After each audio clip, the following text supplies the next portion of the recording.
We've had enough of the talking heads, recycling the rhetoric that we've grown used to for years. Now, we need new faces, new voices, sharing what they think about the nation's issues.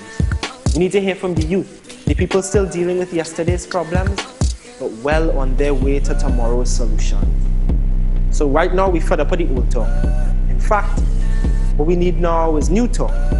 Youth sharing their visions and opinions on the nation's pressing issues. So make sure to check out New Talk every Sunday at 1 p.m. See what happens live right here on STV, Real TV. Hello, good afternoon, and welcome to New Talk. I'm your host, Brendon O'Brien, and today we're going to talk about something really interesting as it's played out in actually our social consciousness over the past week. There have been many complicated conversations around corporal punishment, from alleged illegality in schools to its defense from the former president, George Maxwell Richards, in 2012. Nevertheless, since 2012, we've witnessed numerous instances of corporal punishment turned abuse, from viral videos of parents beating their children from anything from belt to shovel. Recently, another video has surfaced, one of a man striking a young girl about her head for not drinking from a bottle of milk. While many disagree with the actions of Dexter Gobin, the man currently in jail for his lashing of the young girl, many think that corporal punishment is still the best, if not only, way to achieve discipline and justice for our youth. But who better to actually have that conversation than some young people from Trinidad and Tobago themselves? So I'm joined this afternoon with three lovely young people that I'm going to introduce right now to have this conversation about whether or not corporal punishment is indeed what we need for our young people in Trinidad and Tobago. First, a scholar, blogger, educator, artist, Rasta, feminist, and the 2012 winner of the National Youth Award for Leadership from the Ministry of Gender, Youth and Child Development, Mr. Amilcar Sanatan. Afternoon, Amilcar. Hey, what's up, Brendon? How are you? I'm doing all right. And next to me is the lovely Leah Bristol, a member of the youth group Youth Ambassadors TT and a regular participant of the former Synergy TV show, The Chair. Good afternoon, Leah.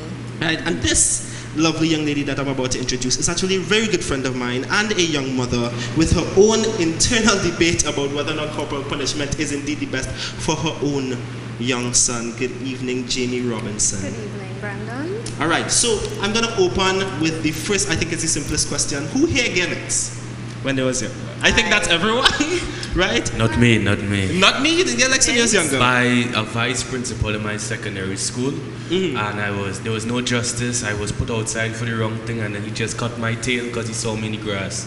But my parents never hit me. Okay, and could you explain to me, like, and I'm a liberated Rasta man. Thanks so much for the correction. But was it, how have you ever spoken to your mother about how she came to the decision, to your parents rather? Most definitely, because so many of, she faced that experience of abuse from her parents, what is called disciplining, and also she saw the fear and she didn't want to instill fear in her children's lives. And the reality is children test boundaries all the time, and they have to live through their consequences. But when violence is that consequence parenting for us, she had a very opposite view to that. So it worked out, and I'm part of civil society, and I ain't go to jail yet. So, yet? Yeah.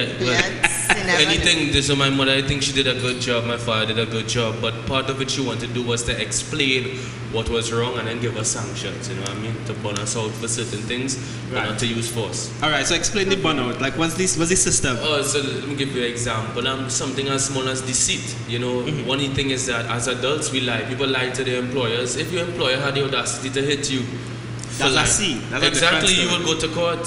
So why you think it is different for a child? So she didn't want to internalize violence in our lives. So one thing as deceit, should explain to her how much she felt hurt that we lied and why it is lying was bad, and then what is the consequence that we will have. You know, like we wouldn't get to go out for this, we will get less Nintendo time.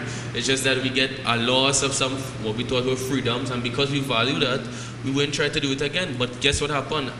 I became a better liar now, right? I keep moving on, but not just that. I tried to be more honest with my mother because I knew how she felt when it is I betrayed her trust. So what she wanted to give me a lesson was in trust, less about it's bad to lie, right? Right. We do it all the time.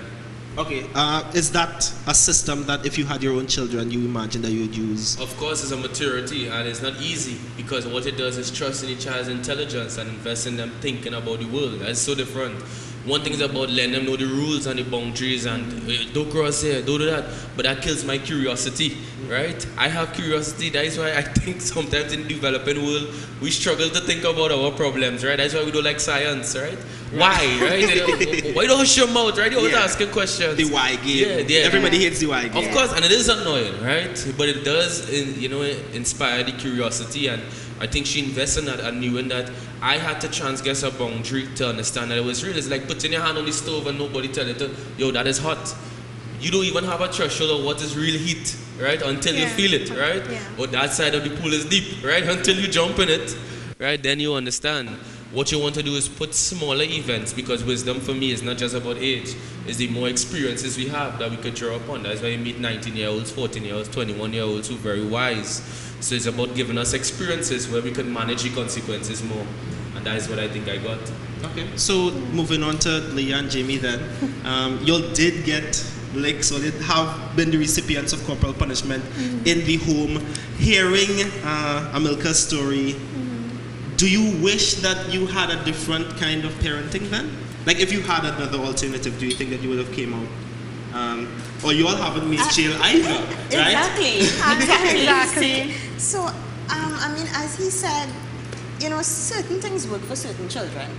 I think I needed licks. You think you needed I think licks? I needed licks, right? Right. Because I'm the type, if my mom says A, I have to say B, C, D.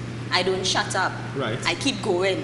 And sometimes I think I need a lash. That's just me. Maybe it was inbred in me in that way that I think I need it. But Because I don't you think got it? punishment would actually work. Though some TV doesn't bother me. My phone doesn't bother. I could just rock back. So I think my mom realized that knowing the kind of child that before when we were discussing that parents have to know their children. Yeah. And I think parents know what would work for their children. I think certain parents who, if you constantly hit a child and you realize, okay, it's not working, then you would resort to something else. If you constantly punish them and you try hitting them and it work, then you wouldn't continue hitting them. I think it works. So everybody different. I You can't class completely them. agree. You can't class all children the same. And I agree mainly because licks worked for me. Like my mother only beat me once or